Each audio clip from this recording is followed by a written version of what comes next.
ተመልካቾቻችን የኤንቢሲ ውዳችን ቀጥሏል። እዚህ ደግሞ ከአንድ እንግዳ ጋር ተገኝተናል። እንግዳችን ዋሲሁን በላይ ነው። በገጣሚነቱ በአጭር ልቦለዶች ጸሐፊነቱ በትወናው ደግሞ በደንብ በተለይ ደግሞ በሁሉም በሬዲዮም በቲያትር በመድረክም በፊልም ትወናም ታውቁታላችሁ ዋሲሁን በላይ ከርሱ ጋር ልንቆይ ወደናል። ልንቆይ የመረጥንበት ምክንያት ደግሞ በቅርብ ያሳተማት አንድ መጽሐፍ አለች አልንበረከክምና ሌሎችም አጫጭር ልቦለዶች ስብስብ ናት። ከዛ ደግሞ በምርቃቱ ነገ ነው። ዋሲዬ እንኳን ተገናኘን፣ እንኳን ደህና መጣ። ደስ ብሎኛል በጣም። እኔም በጣም ደስ ብሎኛል። እግዚአብሔር ይስጥልኝ። አልንበረከክምን ምክንያት አድርገን ሌሎችንም ስራዎችንም እያነሳን እንድንቆይ ነው። አብዛኞቹ ጽሁፎች ስላንተም ደግሞ ያንተን ጽሁፎች ያነበቡ ሰዎችን ስጠይቅ ሳይ ጥንቅቅ ያሉ ጽሁፎች አንተም ጋር ደግሞ ያለ ጥንቅቅ ያለ ባህሪ ያለ እና ይሄ ነገር ከየጅ ጽሁፍ ራሱ ይሄ ነገር ወደ ጽሁፎችም ወደ ሌላም ባህሪ የተሻገረ ይመስለኛል። ግን ከየት የመጣ ነው? ከየት የተነሳ ነው? ታሪኮች እንግዲህ የሰው ቅጂ አይደሉ። ስለዚህ ያው በኔ የሚያልፉትን ነገሮች ነው ለሰው የምሰጠው። ያንቺ ታሪክን በጽፍም በኔ ውስጥ ነው የሚያልፈው። ስለዚህ ጽሁፍ ውበት ይፈልጋል፣ መሽሙንሙን ይፈልጋል፣ እንደ ቆንጆ የሴት ቆንጆ መባልን ይፈልጋልና መልእክቱ ብቻ አይደለም እኮ ስነ ጽሁፋዊ ውበት ይፈልጋልና ከዛ አንፃር ይመስለኛል መጠንቀቁም እንዲያምር መፈለጉ ታሪኩ እንዳለ ሆኖ ታሪኩን ግን በምን ውስጥ ነው የምናሳልፈው የሚለው ነገር ወሳኝ ይመስለኛል እንጂ ሁሉም ሰው ታሪክ አለው አይደል?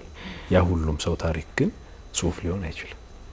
የተመረጡት ውበት ሊኖራቸው የሚችል እነሱን እናስተላልፋለንና ይሄ ነገር በሂደት የመጣ ነው። ድሮም የነበረ ነገር ነው። የመጀመሪያ ጽሁፎችም ላይ የመጀመሪያ የጥበብ ነገር ስትጀምርም እንዲህ አይነት ባህሪ ነው የነበረ ወይስ በሂደት እየሰራኸው መጣ? እንዴት ነው? በሂደት አይደለም። እኔም ሳላስበው እዛው ላይ ነው ቁጭ ብሎ ያገኘሁት። የመጀመሪያ ጊዜ ይመስለኛል ረዘም ያለ ነገር የጻፍኩት ተከስተ ግርማ ሰፈራችን አንድ ጊዜ ለልምምድ ሊያለማምደን ቲያትር መጣና የዝናብ ቀን ለማኝ የሚል ርዕስ ጽፋችሁ የሚቀጥሉትን ሳምንታት አለንና ራሴን እዛ ውስጥ አገኘሁት። ብዙ ገጽ በግጥም ዝሩም ያለበት አድርጌ የዝናብ ቀን ለማኝን ሰራሁና አሁን ድረስ ሳስታውሰው ያንን ነገር ይገርመኛል። በዛ ጊዜ እንደዛ አይነት እሳቤን ራሱ ማምጣት ርዕሱ የሱ ቢሆንም ውስጡ የነበረውን ነገር ያው በግጥም መጻፍ ይከብዳል ታውቂያለሽ። ግጥም እንደ ግጥምነቱ ነው እንጂ ብዙ ታሪክን ተሸክሞ በድራማ መልክ በአጭር ልቦለድ መልክ ሲመጣ ዋጋም ያስጠይቃል እና ሳየው ጉልበት እንዳለኝ ተሰማኝ ብዬ አሰብኩ እና ያኔ ነው ብዬ አስባለሁ። በጣም ብዙ ዘርፍ ውስጥ ነው እዛው ተቀራራቢም ቢሆኑ ግጥም ራሱን የቻለ ነገር ነው። በተለይ የግጥም መጽሐፎች በደንብ ተደርሰዋል። ከዛ ደግሞ አጫጭር ልቦለዱ አለ ደራሲነቱ፣ ከዛ ትወናውም አለ። ወዴቱ ታደላለ? የመሰጠት ነገር ነው ብዬ ነው ማስበው አይደለም። መቼስ ፈልጌው አላመጣሁት ግን እንደው ተከሻ ወዴት ዘንበል ይላል ብትይኝ ወደ ተውኔት አዘነብላል። መጽሐፉንም ነው መተወኑም ብቻ አይደለም ያው ጊዜ ጠብቀው ይመጣሉ እነሱም ብዬ አስባለሁ። እስካሁን የጻፍካቸው ተውኔቶች አሉ? ፑሽኪን እያለው ወደ ከ30 በላይ ባላንድ ገቢሮች ጽፌያለሁ። ከ30 በላይ ተወደዋል ታይት እንትን ብለዋል። ግን የሙሉ ሰዓት ለመምጣት ያው እንደው ጥሩ ለመሆን አይረሴ ለመሆን ያው ጊዜ ይፈልጋልና በዛ ለማለፍ ፈልጋለሁ። ግን ነፍሴ ወደ ተውኔት ታዘነብላለች ወደ መተወን። የትወናው ነገር ላይ በደንብ ደርሰሃልም። የሰራሃቸው ፊልሞች በደንብ የሚታወሱ ናቸው።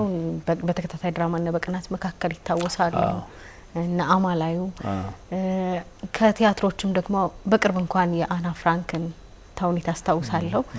ተመሳሳይ የሚመስሉ ገጸ ባህሪዎችን ደግሞ ትሸከማለህ። እኩይነት ብዙም የማይታይባቸው ለስለስ ያሉ ገጸ ባህሪዎችን መርጠህ እስኪመስል ድረስ የሚገርምሽ ይሰጡኛል። መጥፎ ገጸ ባህሪ እኮ መጫወት አንቺ መጥፎ ነሽ ማለት አይደለም። በቃ ያው የህይወትን አንዷን ብጉር አይደለም እናፈርጠው ስለዚህ በህይወታችን ያሉ ነገሮች ናቸው ቢሳካ እነሱ መጥተው ብንጫወት ምናምን በጣም ያስደስታል ለምን የሚያየን ሰው እዛ ውስጥ አንድ ነገር ይፈልጋል አንድ ነገር ያገኛል ሁሉም አይደለም አንድ ሰው እንደዛ ነው ከየትም መጥተው አይጻፉ አይደለም ከህይወት ቅንጃችን ናቸውና ከኔ እድሜ በላይ የሆኑ ገጸ ባህሪያቶችን ተጫውቻለሁ የኔን ኩያዎች ተጫውቻለሁ ከኔ የሚያንስ ተጫውቻለሁ ስለዚህ በተረዱኝ በገባዋቸው መጠን በኔ ውስጥ እንዲያልፉ አደርጋለሁ ደግሞ ያንድ ተዋናይ ትልቁ የሚጠበቅበት ነገር የሚሰጠውን ገጸ ባህሪ ምን ይፈልጋል ዝም ብሎ ዋሲውን ድምጹን ነው ይፈልገው ሰውነቱን ነው ይፈልገው ያ አይደለም ለምን መንገደኛ ሞልቷል ግን አንጥሮ መውጣት ነው ብዬ ነው ማስበው ነው እንጂ ተመሳሳይ ሊመስሉ የሚችሉ ግን የማይመሳሰሉ አንቺ ቀለም የምትሰጫቸው አይደለም በኔ ቁመት በኔ ድምጽ በኔ ሰውነት መጠን ነው የሚመጡት እነሱን ግን ቀለም ተሰጫቸውና እንዳይገናኙ ታደርጊያቸዋለሽ ትላንት ከሰራሹ ጋር ዛሬ መለየት መቻል አለበት ነገ ደግሞ የሚመጣው ነገ ሰራዋለሁ ብለሽ የምታስቢው ደግሞ ቆንጆ ነው የተሻለ ሰራዋለሁ ብለሽ ነው የምታስቢው ስለዚህ ሲመጣ የሚመጣውን ነገር እንዴት ነው በኔ ውስጥ ማሳልፈው ብለሽ ጊዜ ስትሰጪና ስትሰሪው ያምራል ብዬ አስባለሁና ከመጨነቅም አንፃር ነው በኔ ውስጥ የሚያልፉት ትወናውን አንስተን እንጂ በሙያ ውስጥ ዘለግ ያለ ጊዜ እንዳሳለፍክ ቀደም ብለህም ያጫወትከኝ ነበር በዚህ ሁሉ አመት ውስጥ ደግሞ ወደ ቲያትር አዘም ብለሃል ምክንያቱ ግን ምንድነው ተውኔት ደግሞ ወደ ቲያትር መድረክ ለመውረድ እኔ ይልታዬ እኔ አሁን ይሄ ነው ብዬ እንትን ምለው ነገር የለም ግን እኔ ተወልጄ ያደግኩት ፒያሳ ሰራተኛ ሰፈር እና የሚገርምሽ ጆሮዬ ሰምቶ ነው ወደዛ እንትን ውስጥ የገባው ሰፈር ከበሮ ሲመታሰማው ሲሴፍ የሚባል ድርጅት ነበር የክርስቲያን ቺልድረን ፈንድ እዛ ውስጥ የኛ ተላላቆች ሙዚቃ ይለማመዱ ነበር ከዛ ከሙዚቃ ሰዓት በኋላ ቲያትር ይለማመዳሉ የኛ ተላላቆች በቃ ገባው እኔ እንደውም ከሰንበት ትምህርት ቤት ነበር የመሰለኝ እሱንማ እናያለን በደም እሺ እሱማ መነሻው እኮ እሱ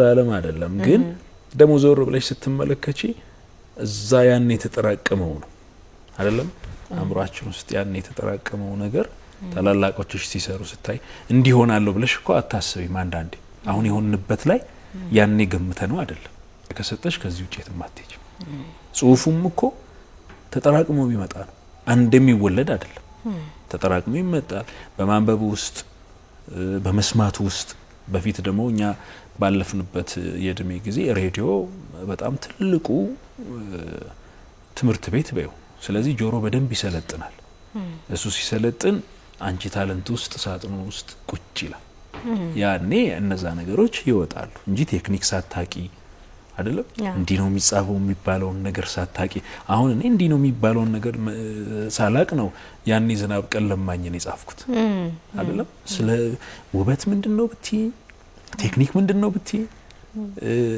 የዜማ ምጣኔ ብቲ አይ አንጓ አድገን ነው አይደለም እንደዚህ የግጥም ቀለማቶቹን እንኳን የምናውቀው አድገት ትምህርት ቤት ገብተን ነው አንበበን እንኳን ናቃቸው ምጣኔውን ብቻ ልናቅ እንችላለን እነዚህ የሚሰባበሩትን ነገሮች በሙሉ ግን በኑሮ ሂደት ውስጥ ምናመጣቸው ናቸው እና ሰንበት ትምህርት ቤት የተከማቸው ነገር መሰረቱ ነው አብረውን እኮ ሰንበት ትምህርት ቤት የነበሩት እኮ አሁን አይተውኑ አይጽፉ ሌላ ፊልድ ውስጥ ናቸው አይደል ስለዚህ የሚጠራቀሙ ነገር መክሊትሽ ከሆነ ያንን አውጥተሽ ተሰጫለሽ ያኛው የመንፈስ ነው የዚህ ደግሞ የስጋው ደግሞ ጆሮ ስቦት የገባው ዋሲው ነው ልመልስህ ወደ ብዙ ነገር ውስጥ ወደ መገኘትህና ቲያትሩንም ግጥሙንም ድርሰቱም ውስጥ መኖር ደግሞ በሙዚቃ መታሃል ለሚካኤል በላይነህ አዲሱ የቅርብ ጊዜው አልበም ውስጥ አንድ ቃል ላይ ያንተ ግጥም አለ ተሰጊያለሽ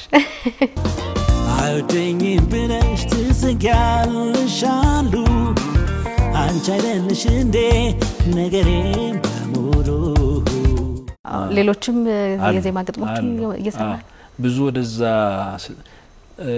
ካልተሳሳት 94 ዓመተ ምህረት 1994 ነው የጀመርኩት እንደዚህ ካሴት ላይ ሲወጣ ነው ግን ለመቀጠል ብዙም ደስተኛ አልነበርኩም ምልሽ አንዳንዴ አንቺ ታውቂያለሽ አሁን ግጥም ለስሜታችን የምንጽፈውና እንደዚህ ይሁን እንደዚህ በዚህ ውጣ በዚህ ግባ ተብሎ በፎርም መኖር በጣም ትንሽ ይከብዳልና ለተወሰነ ጊዜ ትቼው ነበር ሌላ ቀጣለው አይደል ለዜማ ሲሆን ሌላ ስርዓት አለውና ነጻነት ይጋፋል ብዬ አስባለሁ ሌላው ላይ ይጋፋ ይችላል ለኔ ግን ነጻነቴን ይጋፋይ ነበር ከዛ የተቀመጡትን ነው አሁን መሰጣቸው መጀመሪያ ላይ ልክ እንዳወራ ነው ይሄ ቅርጽ ዜማ ምንለው ነገር አለ አይደል ምጣኔውን እነሱን ጠብቀው የተቀመጡትን ለሰው ጆሮ ጥሩ ይሆናሉ የምላቸውን ነው እምሰጣቸው እንጂ ለሙዚቃ ልጻፍ ብዬ ቁጭ ብዬ ጽፌ አላቅም ሌሎች ያልሰሙሃቸው አሉ ማለት ነው ለማለት የተሰጡ አዎ አሁን አስተዋሰኝ ምን እንዳይ አሉ አይ 94 ላይ 96 97 አካባቢ እንደዚህ የወጡ በካሴት በነበረ ግጥ ዝካለሽ አሉና ነራሂል የሚባሉ ልጆች አንዳንዴ ደስ ይለን የለ ዝም ብሎ ጽፎ መስጠት ልክ ጋዜጣ ላይ እንደምንልከው አይነት እንደዛ ነበርና ያኔ ቀጥዬበት ቢሆን ኖሮ በጣም አሪፍ ነበር አትሰጋለሽም በጣም ምኪም ለየት ያለ ስራም ነው ለየት ያለ ግጥምም ነው አንዳንድ ዘፈኖች ላይ ይደጋገማሉ አይደል የዘፈን ግጥሞች ዜማቸውን ወደል እናደምጣቸው እንችላለን የግጥም ልዩና ውበት ስናይ ግን ጆሮ ጣል ያስደርጋል ሚኪም ጎበስ ስለሆነ እንዳለ የመውሰድ አቅም አለው ልበል አሁን ለምሳሌ ገጣሚዎች በምቾት ነው ለሚካኤል በላይነህ ግጥም የሚሰጡት እሱም ምቾት ሰጥቷል መሰለኝ አለውና ባልተለመደ መልኩ ወደ ስነ ጽሁፍ አካባቢ ያሉ ሰዎችን ግጥሞች ወስዷል አይ የሚፈልገውም ይመስለኛል አሁን ዝም ብዬ ሳይሆን የሚፈልገውም እሱ ከኖርማል ከተለመዱት የዘፈን ግጥም ጸሐፊዎች ወጣ ማለት ይፈልጋል ብዬ አስባለሁ እንግዲህ ያገኘባቸው ነገር አለ እነዛ ጎበዞች ናቸው እነሱን ጠልቶ ምናምን አይደለም ያየው ነገር ቢኖር ያየው ግፍያውንም ሰልችቶት ሊሆን ይችላል እነዚህ ግን ላነሳለህ የነበረው ብትን ማለት አያመጣም አንዳንድ ጊዜ ግጥሙም ጋር ትወናውም ጋር ፊልም ቲያትር ሬዲዮ ሁሉም ጋር ስትሄድ አንዳንድ ጊዜ አንድ ነገር ብቻ ይዘው የሚሄዱ ሰዎች አሉ ቃኔ ተዋናይ ብቻ ነኝ ብለው እኔ ጸሐፊ ብቻ ነኝ ብለው የሚሄዱና እንደዛ ተሰምቶ ያውቃል በፍጹም ያሉት ነገሮች ሁሉ ምቾት የሚሰጡኝ እኔ ፈልጊያቸው ያላመጣኋቸው ትግል የለብኝማ አልታገላቸው ለስሜቴ ምኖራቸው ናቸው ሬዲዮ በጣም ትንሽ ልጅ ሆኜ ነው የጀመርኩት ድራማ መስራት ቴሌቪዥንም እንደዛው ቴሌቪዥን ጋሻ ያልን ጋራ ሆኜ ነው ዲታው ጉግሳ የሚል አልተሳሳትኩም አይሽ የጻናት 7 ክፍል ወይ 10 ክፍል ያኔ እኛ ጋር አራዳ ጊዮርጊስ ፊት ለፊት ነበር ኢቲቪ እዛ ነው የጀመርኩት ከዛ በኋላ ሬዲዮ መስራት ምናምን ድራማ መስራት ምናምን ሲመጣ ከፍያልንም ስንመጣ ጅማ በር የሚባለው ቦታ ካልተሳሳቱ የበር ትሩፋት ራሱ የተጀመረው በእኛ ነው እነቀጣው ናቸው የጀመሩት እዛ ድረስ እየሄድን ግጥሞች ይዘን እናነባለን የሚመጡት አስተያየቶች በጣም የሚገርሙ ነው ቅድም እንዳልኩሽ ሬዲዮ ጆሮ የማሰልጠን ብቃት አለው ስለዚህ ብዙ አሁን ክፍለ ሀገር በጣም ጎበዝ ጻፊዎች አሉ በግጥሙም ብትይም በልቦለዱም ብትይም በሬዲዮ ድራማም ብትይም ምናምን የሰለጠኑት ጆሮአቸውን በመስማት ስላሰለጠኑ እንጂ ብዙ ነገር አሁን አይተን ከሆነ አዲስ አበባ ውስጥ ናቸው ሩጫቸው የነበረው ያን ጊዜ ስለዚህ አሁን ቴሌቪዥን እንደዚህ ከመብዛቱ በፊት ሬዲዮም እንደዚህ ከመብዛቱ በፊት እዛ እየሄድን የበር ትሩፋት እንሰራለን አጫጭር ያመት ባል ድራማዎችን እንደዚህ እንሰራለንና ስለማልጋፋው ራሴን ስሜቴ እና ያለኝ ቦታ ላይ መመጥን ከሆነ እገኛለሁ መጻፉ ግጥሙንም ቢሆን እነዚህ አጫጭር ልቦለዶችንም ሌላውንም ራሴን መደበቅበት ነው ከተወናው በኋላ የትም ስለማልል ጥሩ ቤቴ ነው ብዬ ነው እዚህ ውስጥ የሚያሉ ደግሞ አንዳንድ ታሪኮችን ሳያቸው ቀደም ብለህ እንዳልከው የፒያሳ ነገሮች የተወሰኑ አሉባቸው ከእውነት የተነሱ ነገሮች አሏቸው? አይን ባለጌ አይደል ዝም ብሎ ያስቀምጣል። ባለጌ የሚለው በዚህ ውስጥ እንትን ይበል ሪከርድ አድርጎ እኮ ያስቀምጣል። እና ደመነፍስ ውስጥ ይመዘገባል። እና የሆነ ጊዜ ታሪክ ስታገኚ ካራክተሮችሽ እኔ ነኝ እኮ ላንቺ ጽሁፍ ካራክተር መሆን አንቺ ነሽ ለኔ ጽሁፍ ካራክተር የምትሆኝ። ስለዚህ ይቀመጣሉ፣ የሆነ ጊዜ ይወጣሉ። ደግሞ እውነት ቀመሶቹ የሆኑት ይወደዳሉ። ለምን እዛ ጋር ህይወት አለ። የተቀመጡት ትናንሽ እውነቶች ሲሰበሰቡ ትልቅ እውነቶች ይሆናል በስነ ጽሁፍ ውስጥ ሲያልፉና እና አዲስ ነገር ባይሆኑም ግን አቀራረባቸው አዲስ ሊሆን ይችላል። አሁን ብዙ መጽሐፍ ከወደን የምናነባቸው እነዛ ገጸ ባህሪያቶች ለኛ ቅርብ ስለሚሆኑ ነው አይደለም? እንወዳቸው ብዙ መጽሐፍቶች አሉ እንጂ ሰዎቹን ስላወቅናቸው አይደለም። ግን የኛ ይመስሉናል፣ ነፍሳቸው ለኛ ቅርብ ይሆናልና ሰው የሚሸቱ ነገሮች ካቀረበን የማይወደድበት ምንም ምክንያት የለም። ልጽፍ ስትነሳ ከማየት ሌላ ደግሞ ተመርኩዘ የምትነሳቸው ነገሮች አሉ። ለምሳሌ አንድ ታሪክ አለ፣ መጨረሻው ነው አርስቱ የደበበ ሰይፉን ጠብቄሽ ነበረ ላይ የተጻፈበትን የግጥሙን ታሪክ ሰርተህለት ነው ወደዛ የተንደረደርከው ወደ ግጥሙ የሚመስለውና ከምን ኢንስፓይሬሽን የመጣ ነው? ከምን መነሳሳት? በነገራችን ላይ አሁን በስነ ጽሁፍ ዘውግ እሱ የተለየ ነው። አይተሽ ከሆነ ዲያሎግ ብቻ ናቸው። ምስሉን ስሜቱን የምትፈጥሪው የሚያነበው ሰው አይደለም? አይተሽ ከሆነ ቅብብል ናቸው እነዛ ሁለት ፍቅረኛ ማማቾች አይደለም? ቲያትር ነው የሚመስለው። እና ተሲያለሽ እርግጠኛ ነኝ። ጥሩ ነገሩ አንቺ የምትሲው ላንቺ እይታ ቅርብ በሆነ ነገር ነው። እኔ የምስለው ለኔ እይታ ቅርብ በሆነ ነገር ነው አይደለም? ኢማጂን እናደርጋለን። ጽሁፉን ከጨረስኩት በኋላ ነው ጠብቄሽ ነበረ የመጣው። የሚገርም ነው። እና እኔ ደግሞ ጠብቄሽ ነበረ የሚለውን የደበበ ሰይፉን የምረዳበት አንድ መንገድ አለኝ አይደለም? ከዛ ሂስቶሪው ከዛ ጋር ተገናኘልኝ። አስቢ፣ መጠበቅ ከጥበቃ መጉደል፣ ከንጽህና መጉደፍ አይደለም? አሁን እነዛ ሁለት ገጸ ባህሪያቶችን ተመልከች። እስከዛሬ ባላየሁበት መንገድ ነው ያየሁት ግጥሙን ራሱ። በቃ ይሄ የኔ ያረዳል። ግጥም ደግሞ እንደዛ ሲሆን ነው ጥሩ። እንደዚህ አይነት ጠረጴዛ አይደለም አገጥም። በቃ ይሄ ጠረጴዛ ለኔም ላንቺም ለሚመለከተው ሰው በሙሉ አንድ አይነት ፎርም አይደለም? በቃ ምንም ልናወጣለት አንችልም።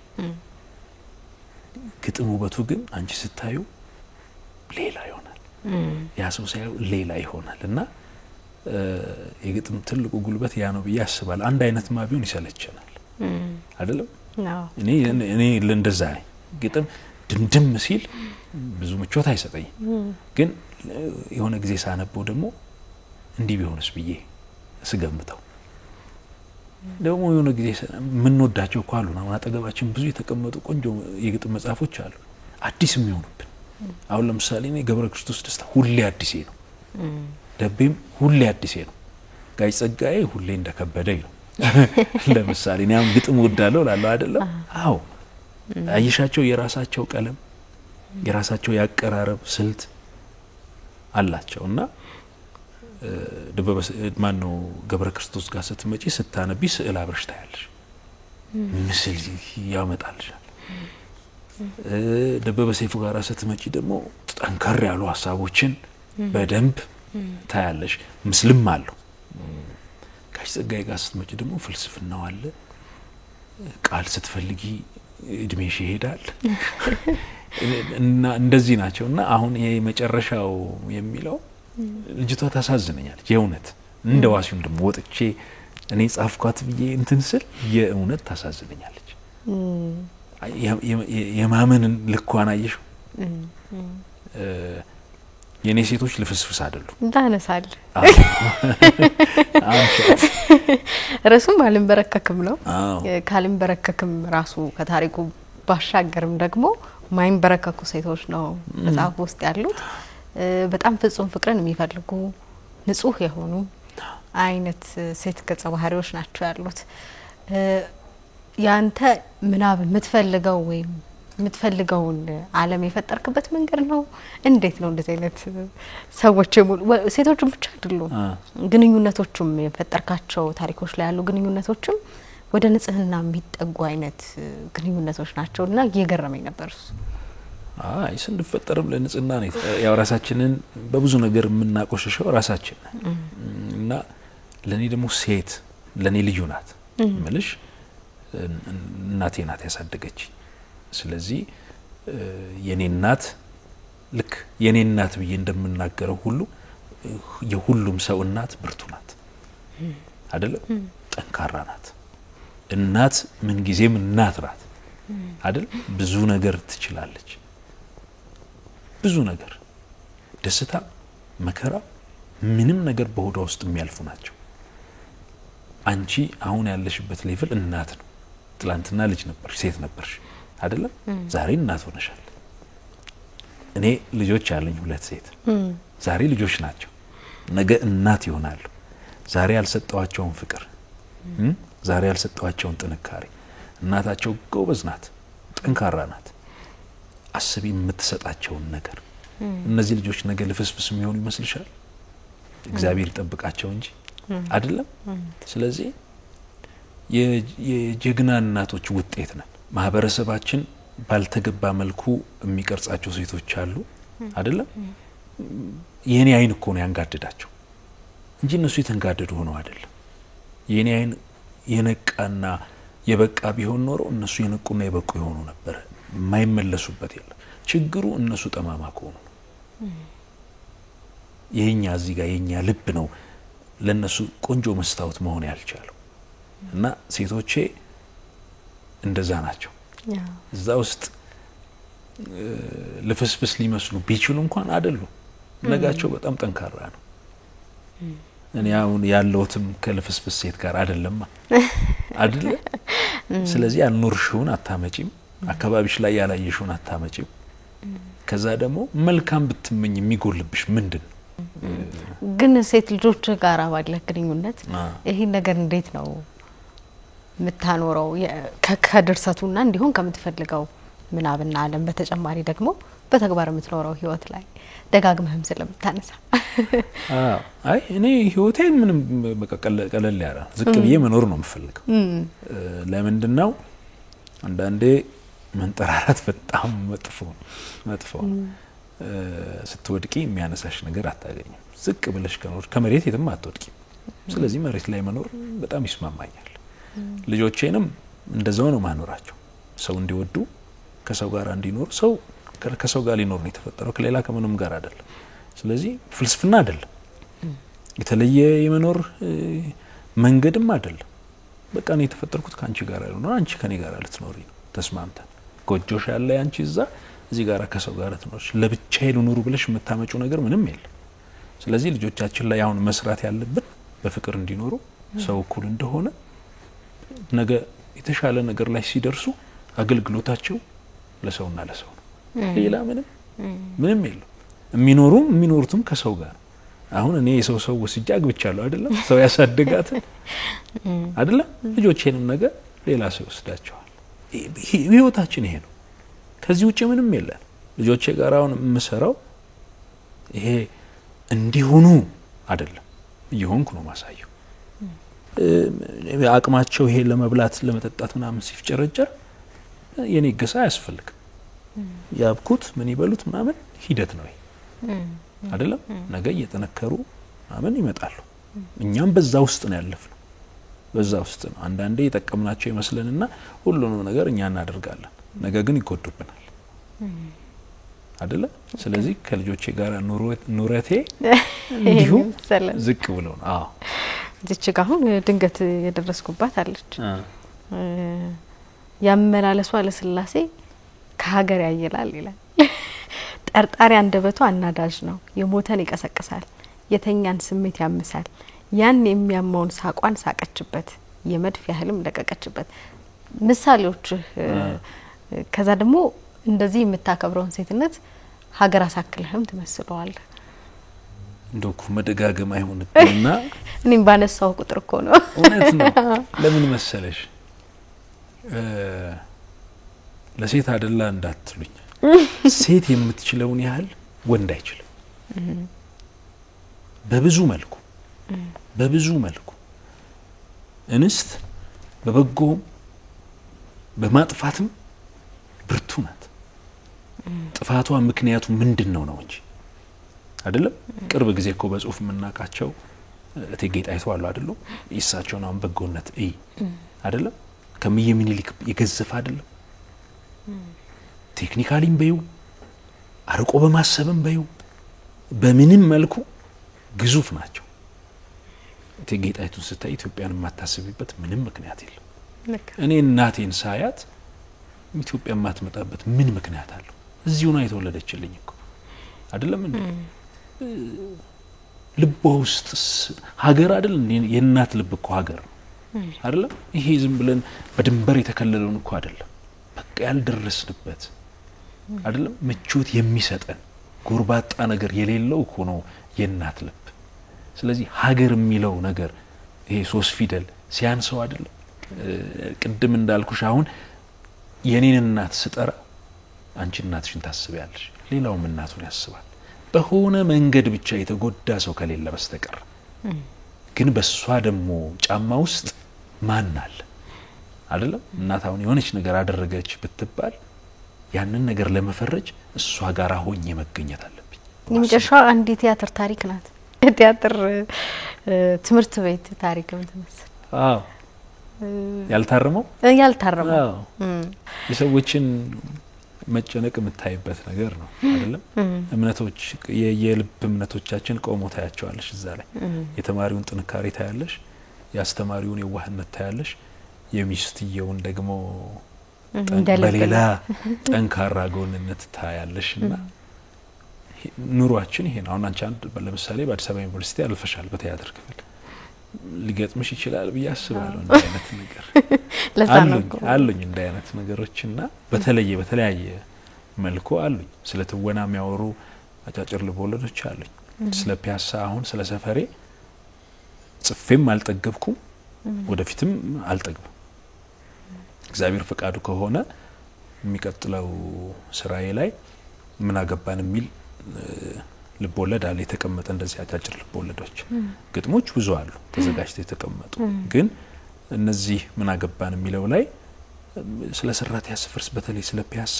በጣም ህይወት አለኝ አጋ የሚገርምሽ ይሄ መኖር የሚባለው ነገር አለ አይደል አሁን 4 ኪሎ ሲድ የሚሰማኝ ስሜት አለ እህቴ ጋር እኛ ሰፈር የሚሰማኝ ስሜት አለ ልክ እኔን እንደሚሰማኝ አንቺ ሰፈር ደግሞ የሚሰማሽ ስሜት አለ ይጋባሉ ይሄ አብሮ መኖር እኮ በጣም ደስ የሚል ነው በጣም እዛ ውስጥ ተጽፈው ያላለቁ ሊያልቁም የማይችሉ ብዙ እውነቶች አሉ ስለዚህ ለሚመጣው ትውልድ አሁን ልጆቻችን እንደው ባይሆነ ጎኑ አልታደሉ አሁን የሆነ ነገር ላይ ተቆልለን ተዘግቶ ነው ያሉት እነሱ እኛ ጋር ግን እንደዛ አልነበረም አይደለም እናንተኛ ቤት ትመጣላችሁ እኛ እነዛ ቤት እንሄዳለን እንደ አይነት ላይፎች ነበሩ እነዚህ ለሰው መድረስ አለባቸው ውበት ባለው መልኩ እና አሉ በጣም ጥሩ እንጠብቃለን ደግሞ የሚመጡት ካነሳና አይቀር በጣም አንቀጽ ራሱ ብቻቸውን የሚቆሙ አይነት የሚመስሉ ጽሁፎች ስለሆኑ የተወሰኑ እንደው ቀንጭበን ብታነብልኝ ማሲ ረቂቅ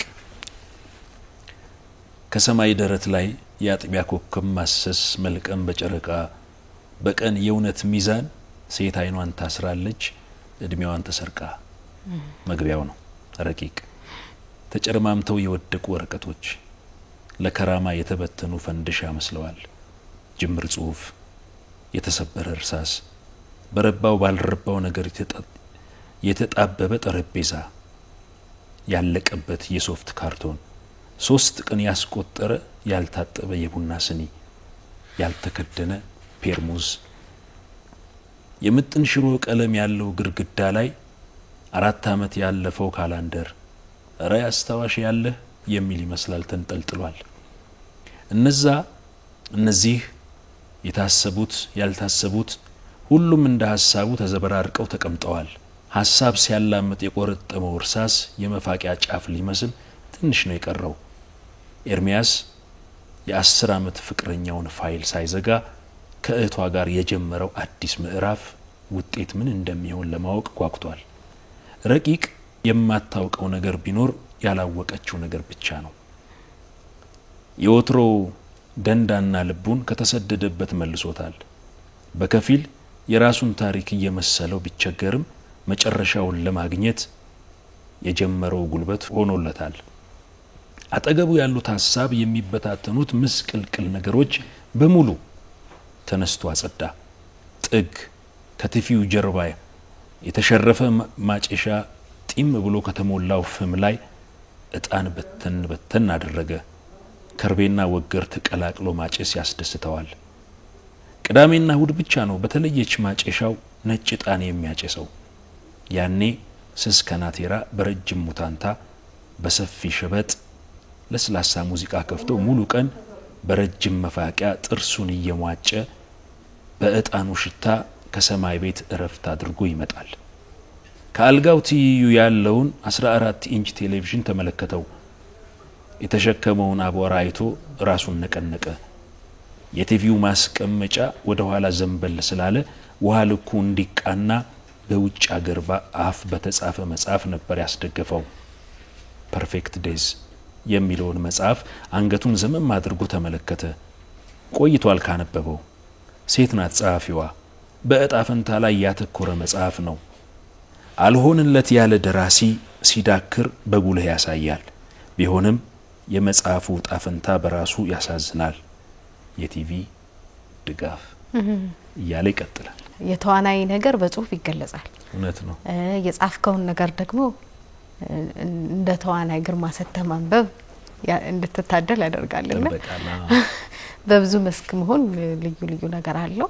እነዚህንና ደግሞ ሌሎችም ታሪኮች ካልንበረከክም መኮምኮም ትችላላችሁ። ወሲ የሚጠበቁት መጽሐፎች እንዳሉ ሆነው አጠቃላይ ግን እንደ መጨረሻም ካንተ ምትለኝ እንግዳ ስላደረጋችሁኝ ኤንቢሲ በጣም አመሰግናለሁ። ነገ ደግሞ በ24 ጥቅምት 24 ከ11 ሰዓት ተኩል ጀምሮ ያው በታላቁ ብሔራዊ ቲያትር ይሄን መጽሐፍ አመሰግናለሁ ለማለት የሙያ አጋሮቼም ታላላቆቼ በተለይ በብዙ ነገር ያስተማሩን እነሱ ይመጣሉ። ኩያዎቼ በርካታ የኪነ ጥበብ ሰዎች ናቸው። እግዚአብሔር አክብራቸው በደንብ አክብረውኛል። በግጥምም የጋራ ወዳጆች የሆኑ በተለይ በሙያ እነሱም አሉ። ሽሜ መድረኩን ያጋፍራል። ስለዚህ ጥሩ ምሽት ይኖረናል ብዬ አስባለሁ። በተለይ ደግሞ አሁን እንደምታያቸው የኪነ ጥበብ ምሽት የለም። ስለዚህ እነዚህን የሚወዱ ሰዎች ምጥን ያለች የ1 ሰዓት ተኩል ፕሮግራም አለችን። ሳይመሽ እግዚአብሔር ይስጥልን ብለን እንለያያለንና ደግሞ ይሄ ዓለም በረከክም የመጣበትን መንገድ ታቂዋለሽ። ቅድመ ሽያጭ ነው የመጣውና ለዚህ ግንባር ቀደሙን ይተባረኳልልኝን ማመስገን ፈልጋለሁ። ያው እኔን ደግሞ እንደምታቀኝ ብዙም የሚዲያ ሰው አይደለሁምና እሱ ነው ቅድመ ሽያጩን እንዲጀመር ያደረገው። ስለዚህ ይሄ ነገር በበጎ ነገር መበረታታት አለበት። በተለይ አሁን እኛ ሀገር መጽሐፍ ታትሞ ምጥ ነው ለመሸጥ በጣም ያሳፍራል። እንግዲህ በህዝብ ቁጥሩ ከ120 ሚሊዮን በላይ ሰው አለ ይባላል አይደለም? እሺ ለማንበብ የደረሰው አለ፣ ማንበብ የማይችለው አለ። እንደው ማንበብ የሚችለው ስንት ሚሊዮን ነው ብለን እናስባለን? የማንበብ ልምዳችንም ገና ነው። ስለዚህ እነዚህ ነገሮች ለማዳበር አንቺ ቀድመሽ ገዝተሽኛል፣ ያን መጽሐፍ ወስደሻል፣ አንብበሻል። በብዙ ነገር ደግሞ የስራ ድካም ላይ ያለ ሰው ገዝቶ ለቤተ መጻሕፍት ይሰጣሉ። ይሄ ትልቅ መታደል ነው አይደለም? ቤታችን ገዝተን ጊዜያችንን የሚጠብቁ ብዙ መጽሐፍቶች አሉ፣ ይነበባሉ። እኔ ባላነባቸው ሰው መጥቶ ያነባቸዋል። አንቺ ባታነቢያቸው ቤት የሚመጣ ሰው ያነባቸዋል። ለላይብረሪ እንሰጣለን፣ ለማረሚያ ቤቶች አድርገዋልና ይሄ በይነ መረቡ ላይ የሚመጡት እነዚህ የመጽሐፍ ቀድሞ መግዛት ጥንቃቄ በተሞላበት መልኩ ጥሩ ነው ብዬ አስባለሁና ያንንም በይፋ አመሰግናለሁ ለማለት ግን ጥበባዊ ይዘት ባለው በጣም ማህበራዊ ሚዲያዎች ላይ በደንብ ሰሞኑን እየተዘዋወረ ነበረ የጥሪው ነገር እና ያሉት ሰዎች እንዳልከው የመጽሐፍ ምርቃ ሳይሆን ጥሩ ምሽትንም የምናሳልፍበት ነው የሚሉ አይነት ሀሳቦች ነበሩት። ስለዚህ መታደም የምትፈልጉ ሁሉ ነገ በኢትዮጵያ ብሔራዊ ቲያትር ከ11 ሰዓት ተኩል ጀምሮ መገኘት ትችላላችሁ። ከገጣሚው ከደራሲው ከተዋናዩ ዋሲሁን በላይ ጋር የነበረን ቆይታ ይኸው ነበረ። ሌሎች የኤንቢሲ እሁድ ዝግጅቶች ይከተላሉ። ቆይታችሁን ከኛ ጋር እንድታደርጉ ግብዣችን ነው።